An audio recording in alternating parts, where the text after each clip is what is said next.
और ये सरकार में भय, भूख और भ्रष्टाचार ये तीनों चरम पर है। सिर्फ मैया योजना के नाम पर लोगों को बंदरबाट किया जा रहा है। महिलाओं को सम्मान दे रहा हूँ, महिलाओं को ये कर रहा हूँ, महिलाओं को मैं उत्थान कर रहा हूँ, मगर महिलाओं को तो ये परेशान कर रहे हैं। केंद्र सरकार की जो योजना चल रही है आज वही जमीन पर नजर आ रही है, मगर राज्य सरकार की योजना मुझे लगता है कि सारा आज के डेट में धरसाई हो चुकी है। लेकर सीओ से लेकर बीडीओ से लेकर कर्मचारी से लेकर भ्रष्टाचार में लिप्त है। नमस्कार, मैं इब्राहिम रजा और आप देख रहे हैं सच्चाई ना न्यूज।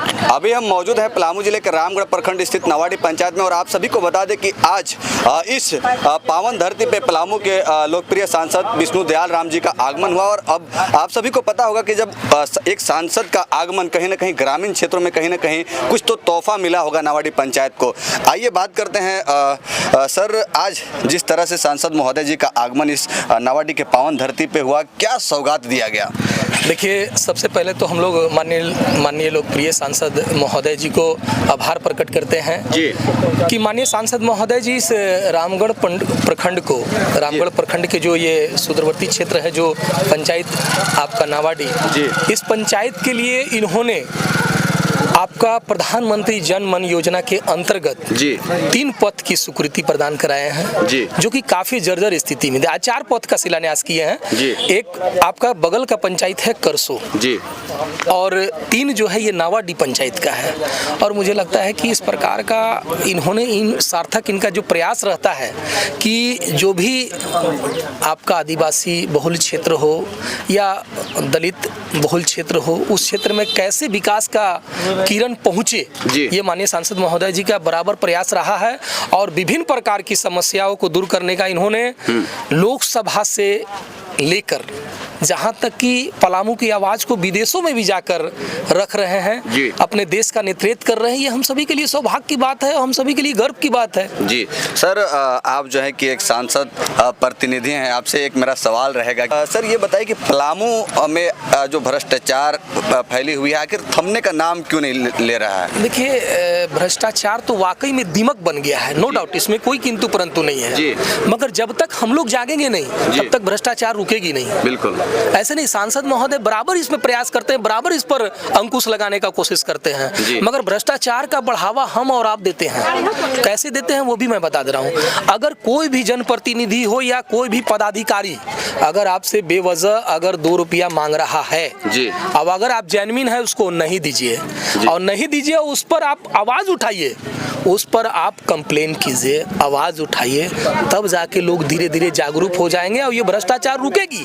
मगर ये सरकार में देखिए, जब तक रघुवर दास की सरकार थी, रघुवर दास जी का, मुझे लगता है कि बहुत प्रकार का जो भ्रष्टाचार है ब्लॉक से लेकर जिला तक रुका था। मगर ये सरकार में, खास तौर पर जेएमएम की सरकार में इस प्रकार के भ्रष्टाचार हावी है जो लेकर सीओ से लेकर बीडीओ से लेकर कर्मचारी से लेकर भ्रष्टाचार में लिप्त है। कहीं कहीं अब हम लोग भी खबर बनाने का प्रयास किए, बनाए भी कि बिना सड़क बनने से पहले जो है कि पैसा निकासी हो जा रहा है। सर देखिए, अभी तक तो ऐसा खास तौर पर संसदीय क्षेत्र में हमारा नहीं आया है। खास तौर पर देखिए, मेरी बात को सुनिए, हमारा खास तौर पर सांसद महोदय जी का सांसद निधि है ना, वो माने आज भी जहां भी आप उसको देखेंगे वो जमीन पर मिलेगा आपको।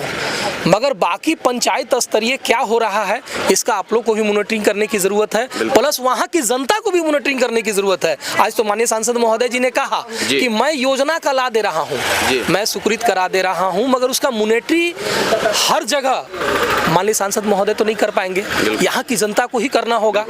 और अगर वो जनता अगर यहाँ एक्टिव होकर अगर मॉनिटरी करेंगे तो मुझे लगता है कि गुणवत्ता में कोई समझौता नहीं हो पाएगी।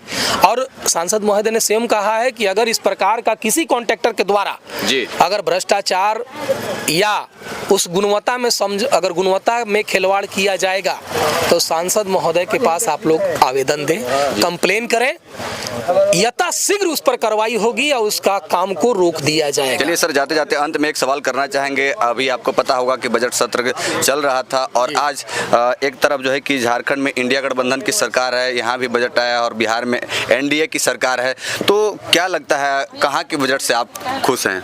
देखिए, हम लोग तो आशा जरूर रखेंगे अपने राज्य के लिए ही जी। इसलिए आशा रखेंगे कि मान लीजिए जिस राज्य का हम लोग निवासी हैं, कोशिश तो करेंगे कि कुछ ऐसा बजट आए जिससे मूलभूत सुविधा जमीन पर उतरे। जी। न तो ये सरकार, मुझे लगता है कि आप भी जान रहे हैं कि विकास का काम सिर्फ ठप है।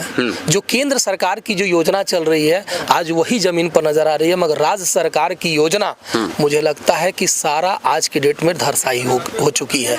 सिर्फ मैया योजना के नाम पर लोगों को बंदरबाट किया जा रहा है। मैया योजना भी तो नहीं मिल पा रही है, क्योंकि 2 महीना 3 महीने से तुम महिलाएं इंतजार कर रही हैं। अब कहा जा रहा है सरकार के द्वारा कि 3 महीना का पैसा एक बार ही दिया जा रहा है। साथ ही साथ जो है कि सर लगातार जो है कि युवाओं को जो है कि जो बाइक ड्राइव करते हैं उन लोग को हेलमेट का ये करके चालान काट दिया जा रहा है। लोग काफी परेशान है।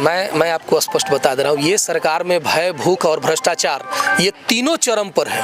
बस इतने मान लीजिए, भय, भूख और भ्रष्टाचार ये तीनों चरम पर है। आई मैया योजना के नाम पर सिर्फ अपने लोग झोली भर रहे हैं। जो महिलाएं आज आवेदन करा के आवेदन दे देकर ब्लॉक से लेकर प्रखंड से लेकर जिला तक चक्कर लगा रही हैं कि मेरा पैसा नहीं आ रहा है। मुझे लगता है कि अगर 100 महिलाएं ने आवेदन दिया तो मुश्किल से 5 महिला का भी पैसा नहीं आ पा रहा है। ये स्थिति बना दिया है सरकार। और ये सरकार क्या कर रहा है कि मैया योजना के नाम पर ढिंढोरा पीट रहा है कि मैं महिलाओं को सम्मान दे रहा हूँ, महिलाओं को ये कर रहा हूँ, महिलाओं को मैं उत्थान कर रहा हूँ, मगर महिलाओं को तो ये परेशान कर रहे हैं। जी जी।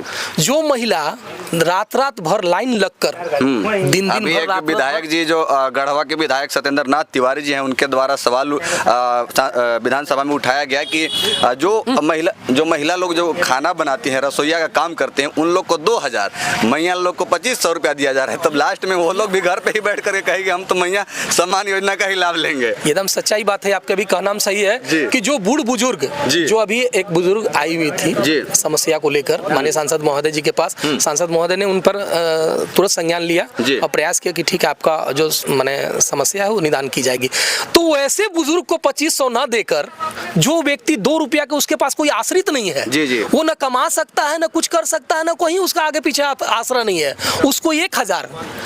और जो माने मान लीजिए 20 साल की महिलाएं हैं, जो महिला स्वयं साक्षर बन सकती है, माने अपने आप से वो सक्षम है जी, वो चाहेगी तो कहीं जॉब कर सकती है, चाहेगी तो कहीं चाहेगी तो कहीं जॉब कर सकती हैं, कहीं मजदूरी कर सकते हैं, कहीं भी कोई काम कर सकते हैं, जॉब कर सकते हैं, नौकरी कर सकते हैं, विभिन्न प्रकार के काम कर सकते हैं। वैसे व्यक्ति को 2500 रुपया के लालच दिखाकर ये वाकई में उस माने उनके भविष्य के साथ ये सरकार खिलवाड़ कर रही है। नवाडी पंचायत में सांसद महोदय जी का आगमन हुआ और यहाँ से कई सड़कों का शिलान्यास किया गया। सबसे पहले तो मैं आपका न्यूज चैनल को धन्यवाद देना चाहता हूं और बहुत खुशी की बात है कि आज माननीय सांसद महोदय इस क्षेत्र सुदूरवर्ती क्षेत्र में आकर और 4 सड़क का शिलान्यास किए। इसलिए मैं सांसद महोदय को दिल से, हृदय से धन्यवाद करता हूं। और सांसद महोदय की बातों से पता चला कि यह सुदूरवर्ती क्षेत्र अब उनकी दिल में है और इस क्षेत्र के विकास होगा, ऐसा मेरा मानना है।